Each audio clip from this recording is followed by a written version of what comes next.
Apocalipse 3, de 1 a 6, fala sobre a carta à igreja de Sardes. Ela recebeu o título de a Igreja Morta.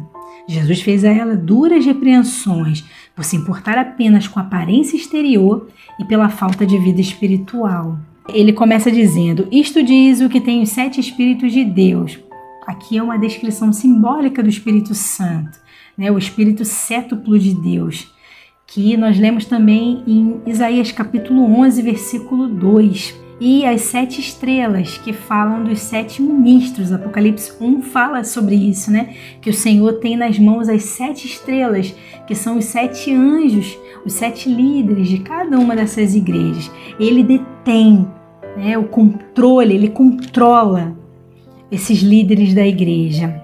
E aqui ele continua dizendo: eu sei as tuas obras, que tens nomes de que vives e estás morto. Então Jesus está expressando a sua indignação a essa igreja pela postura falsa que ela estava tendo diante de Deus e diante da sociedade.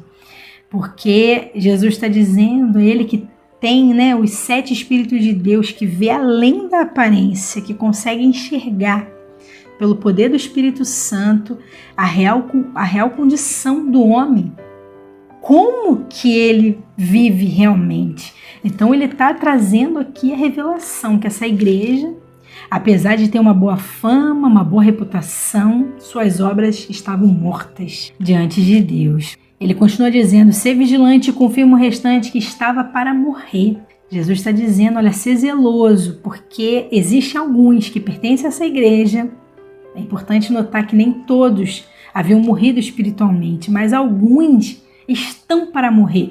Então Jesus aqui expressa que pode acontecer uma reviravolta. E depois ele continua dizendo: olha, porque não achei as tuas obras perfeitas diante de Deus. Então mostra aqui um desleixo. Pessoas que fazem a obra de Deus relaxadamente.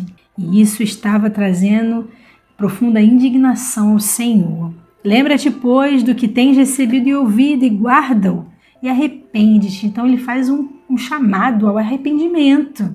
E para que essa igreja se lembre da mensagem genuína do Evangelho, daquilo que eles aprenderam como servos do Senhor, aquilo que eles aprenderam nas Sagradas Escrituras. Então lembra e guarda a fé genuína. Se não vigiares, virei sobre ti como um ladrão. Então ele diz que vai chegar repentinamente diante dessa igreja para fazer com que ela preste contas de todas as suas obras diante dele.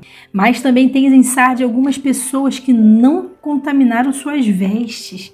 Então aqui ele está dizendo um outro grupo de crentes nessa igreja que não contaminaram as suas vestes. Ou seja, esses cristãos, eles não se mancharam com as corrupções desse mundo, com as heresias. Porque vamos analisar o que faz uma igreja morrer espiritualmente. É a falta da prática das boas obras, né? Mas o que a contamina? O que faz com que ela venha adoecer? As heresias.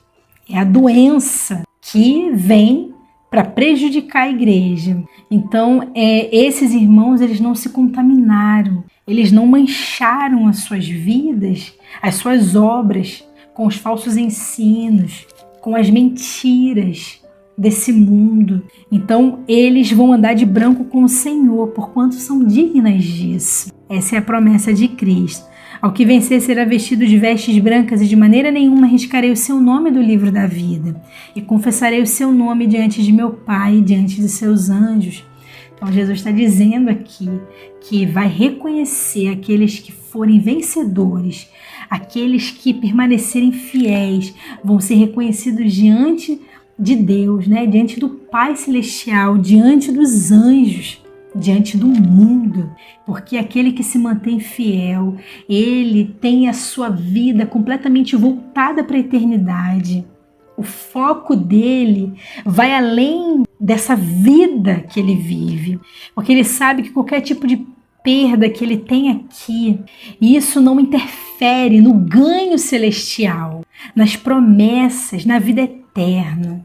E esse deve ser o foco do cristão, para que ele seja pertencente a esse grupo de pessoas que vão viver para sempre ao lado de Cristo. Amém? É importante que ao lermos sobre a mensagem de Cristo a cada uma das igrejas da Ásia, que elas ainda falam nos dias de hoje, e através dessa leitura nós podemos entender muita coisa que acontece dentro da igreja, muitas situações que acontecem na nossa vida, né, das tribulações, das lutas, no sentido espiritual. Nós começamos a entender qual é a mensagem de Cristo a cada um de nós. Amém?